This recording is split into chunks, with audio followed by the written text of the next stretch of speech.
কিছুদিন আগেই ও এই অ্যানাউন্সমেন্টটা দিয়েছে। I really wish him all the best. অনেক বছর ধরেই ও ভাবছিল কিছু একটা করবে করবে করবে, কিন্তু ঠিক গল্প কোনটা বলতে চায় সেটা নিয়ে হয়তো বা একটু সময় নিয়ে নিয়েছে বেশি, আমি বলবো বেশি।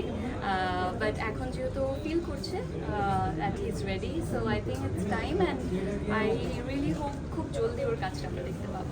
আসলে ও কি নিয়ে কাজ করতে চাচ্ছে, কি বলবে না বলবে, ডিরেক্টর হিসাবে ও যখন বলবে তখনই আরও ভালো বলতে পারবো। বাট আমি যতটুকু শুনেছি ইটস ভেরি রোম্যান্টিক অ্যান্ড সুন্দর একটা কনসেপ্টে কাজ করছে। So I am really as an audience আমি খুবই এক্সাইটেড।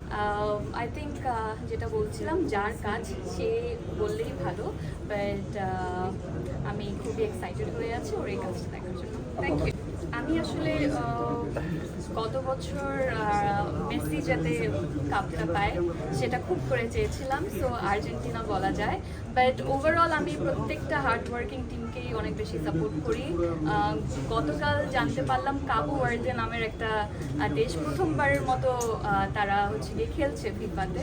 তো আমি এই ম্যাচটা দেখেছি অ্যান্ড ওনাদের যেই স্ট্রেংথ বা যেই ডেডিকেশন অ্যান্ড কনফিডেন্স নিয়ে খেলেছে আমার কাছে খুব ভালো লেগেছে। বাট তাছাড়া আমার কাছে মনে হয় স্পোর্টস তো আসলে একটা এনজয় করার জিনিস এবং আনন্দটাকে ভাগাভাগি করে নেওয়ার জিনিস। তো আমার মনে হয় এখানে দল কিংবা কে এই দল কে ওই দল সেটা নিয়ে অনেক বেশি ঝগড়াঝাটি না করে এটাকে একসাথে উপভোগ করা উচিত। আমি শুধু এটাই বলবো, আমার মনে হয় স্পেশালি যারা মানে স্টুডেন্টসরা যারা আছেন তারা সবসময় চান একটা ছোট বাজেটের মধ্যে ভালো কিছু ইউজ করার। তো আমার মনে হয় স্টুডেন্টদের জন্য এই দোহরাটা আসলে খুবই ভালো একটি জায়গা, কারণ হয়তো বা তারা অনেক এক্সপেন্সিভ কিছু নিতে পারছে না কিংবা অ্যাফোর্ড করতে পারছে না কিংবা এখন নিতে চাচ্ছে না। তো তখন তারা ছোট একটা স্যাম্পল নিয়ে প্রথমে বুঝে নিতে পারবে যে কতটা ভালো লাগছে, এটা তাকে স্যুট করছে কিনা, তার সাথে যাচ্ছে কিনা, তার পার্সোনালিটি ম্যাচ করছে কিনা। সো এই যে ছোট ছোট এখানে স্যাম্পলগুলো আছে এইগুলো একদম ইজিলি ক্যারি করা যায়, ইউজ করা যায়। আমার কাছে খুবই ভালো লেগেছে। আর প্রত্যেকটা বিজনেস বা স্টার্টআপই আসলে ছোট থেকেই শুরু হয়।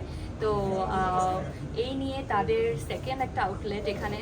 I really hope them all the very best. এবং তাদের রিভিউ আমি খুবই ভালো ভালো দেখেছি অনলাইনে। আমি জানি এবং আমি এটা বিশ্বাস করি তারা এই কয়েক বছরের মধ্যেই আরও অনেক অনেক গুণ ভালো বিজনেস করতে পারবে, আরও ছড়িয়ে যেতে পারবে। সংযুক্ত হয়েছি হেলালের জন্য। হেলাল আমাকে ফোন করলো, দাদা এরকম একটা ওপেনিং আসছে এইরকম ধরা। আমি এনাকে নাম শুনেছি, এনারই বললো যে এরা মেজারিটি চায় এবং বারিশকে চায়। তা আমি ওর সাথে যোগাযোগ করলাম, ব্যাচ বলে মিলে গেল। আমি দেশের বাইরে ছিলাম, মানে এই ওপেনিংটার জন্য যেহেতু ডেট দেওয়া ছিল কমিটমেন্ট, সেই জায়গা থেকে আমি চলে আসছি আজকে।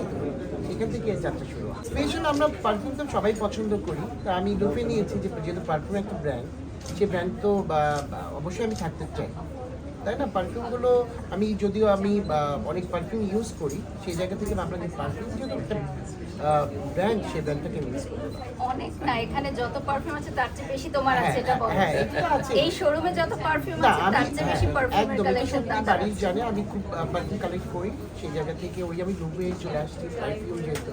আর দিতে পেরেন যে গিফট পেয়ে গেছি, ভালো লাগছে। এবার পারফিউম আপনি খুব কালেকশন রাখতে হ্যাঁ, পেরেছেন। আমি খুব এটা পছন্দ। না, আমার ফেসবুক সাসপেন্ড করেছে যে যেই করুক, আমাদের কোনো নায়িকা করেছে, যে কোনো নায়িকা করেছে, এটা আমি হয়তো সামনে আনবো। কে করেছে আমাকে পেজটা আসুক, তারপর আমি ডিক্লেয়ার দিই এটা কেন করতে পারে। কেন করতে পারে। হয়তো বা আমার সাথে হয়তো বারিশের কাজ পছন্দ হচ্ছে না, বা বেঞ্জামিনের কাজ পছন্দ হচ্ছে না, বা আদার যে নায়িকারা আছেন তাদের কাজ পছন্দ হচ্ছে না, আমি তাদেরকে নিয়ে কেন কাজ করব, এটাই হতে পারে। তাছাড়া তো আর কিছু না, আমার তো কারো শত্রু নাই। এটা কি তাহলে প্রতিহিংসা? হ্যাঁ, হিংসা থেকেই তো আমরা করি। আমরা যদি শিল্পীদের পাশে থাকি তাহলে কিন্তু এরকম হতে পারে না যে কারোর সঙ্গে কারো দ্বন্দ্ব হবে। এই যে আপনারা সাংবাদিক ভাইরা, আপনারা কিন্তু প্রত্যেকটা মানুষকে হেল্প করছেন। এই যে আপনার বুম উনি ধরে আছেন, ওনার বুম আপনি ধরে আছেন, এটা কিন্তু আপনাদের একটা মানে সৌন্দর্য। আপনারা মিলেমিশে কাজ করেন, কিন্তু আমাদের মধ্যে সেটা নাই। সেই জায়গা থেকেই বলবো, আমার এর জন্য ফেসবুকে দেখা হয় না। ফেসবুকে নিয়ে আমার পেজ আছে, পেজে আপাতত আছে না। আমি নিয়েছি, আইনি পদক্ষেপ নিয়েছি এবং আমি সিস্টেম বাই সিস্টেম কাজ করবো। YZ ABC যেই হোক, আপনারা এটা প্রতিহিংসা থেকে করেছেন। না, আমাদের কোনো শত্রু নাই।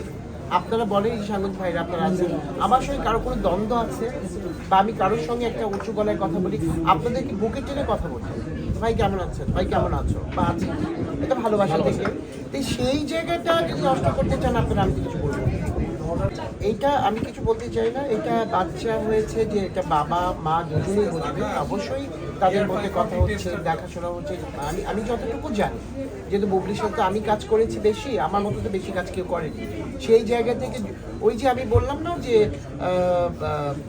মানে আমাদের মিডিয়াতে আমার আশেপাশে মানুষই আমার শত্রু, ঠিক আছে। এখন যেহেতু সাকিব ওই বুবলির সাথে কথা বলছে কি না বলছে, এটা আপনাকে তো দেখিয়ে করবে না বা আপনাদের কাউকে দেখিয়ে করবে না। আপনার যখন বাচ্চা হয়, আপনি যখন খুশিতে আপনার ভাই বোন আত্মীয় স্বজন সবাইকে জানান, তাই না? হয়তো তারা এখন জানাচ্ছে না, হয়তো জানাবে কোনো এক সুবিধা, হুট করে চলে জেনে গেছে চলে, যার বাচ্চা সে জানবে না এটা করতে কেমন। আপনারাই কিন্তু ওই সাকিব বুবলি আদার্স এগুলো আপনারই তোলেন, যার জন্য এগুলোই গসিপ হয়। আপনি চুপে যান, আমি কোনো গসিপ হবে না। আপনার কই আমার বাচ্চা নিয়ে তো কথা বলেন না কেন? কথা বলেন না, সেই স্টার বলে কেন? বাড়ির বাচ্চা নিয়ে তো কথা বলছেন না, আমাদের সবারই বাচ্চা আছে। তাহলে কি বোঝা যায় আপনাদের জন্য বিয়েও করতে পারবো না কোনো আর্টিস্ট, বা আপনাদের জন্য কেউ বাচ্চাও নিতে পারবে না? আপনাদেরকে জিজ্ঞেস করে যে আমি বাচ্চা নিব বা আমি কি বিয়ে করবো, না অনেক এটা কি হয়? এটা আমি মনে করি যারটা সেই বোঝে ভালো করে।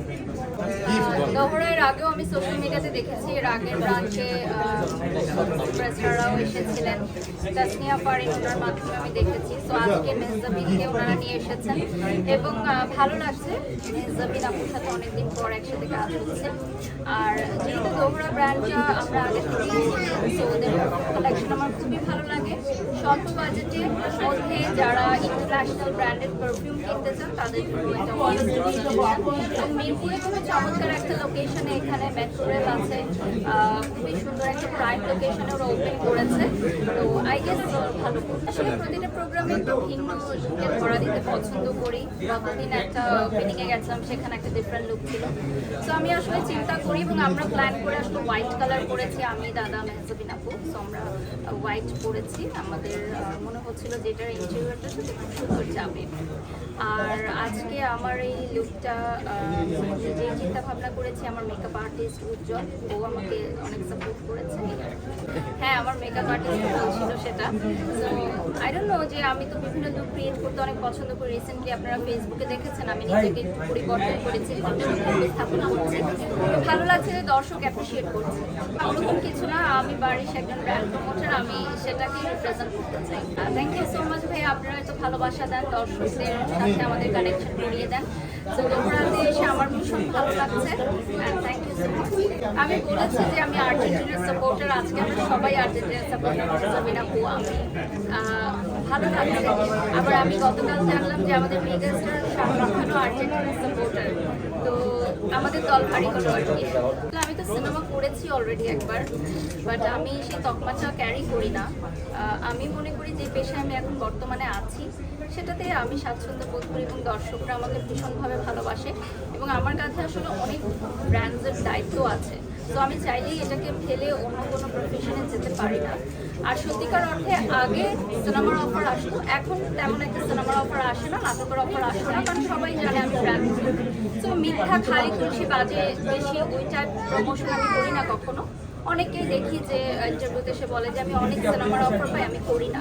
আমার মনে হয় না কেউ সিনেমার অফার পেলে জেলা ছেড়ে দিবে। সো আমি সবসময় স্ট্রেট ফরওয়ার্ড, আমার কাছে সিনেমার অফার আসলো না, সো আমি